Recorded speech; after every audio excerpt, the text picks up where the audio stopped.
izwe uke wathi omnye umfana apha wase Elita Park wathi i-sightseeing umgqomo omkhulu. I-sightseeing umgqomo omkhulu onidwa ukuditywa uvele kungcwatywe kwa abantu abahlala phaa i-sightseeing.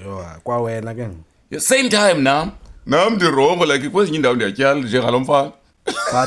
but lo mfana yena ke ungawesentsho yena into yakhe ithini lo mfana kandicinga into yakhe laa nto uqale ngotshisha ikhadi. Ikhadi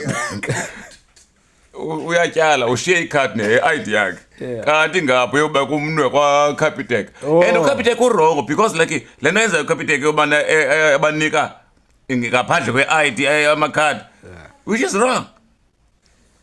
Ubeka ube phana umuntu ikhadi uligcinise kumatshonisa. Mna ndingumatshonisa ndigcine ikhadi lale nja ne-ID yayo ayibhatala. So ke ngoku So uthini ngalathwanga uhlele phaa. yabona le yakhe iwesi yabona le ya kanti funa uyavela leya iwesi leya yinja kwayena ngathi ebetshintshe ikhadi kwayena. mamela ke unomlenzane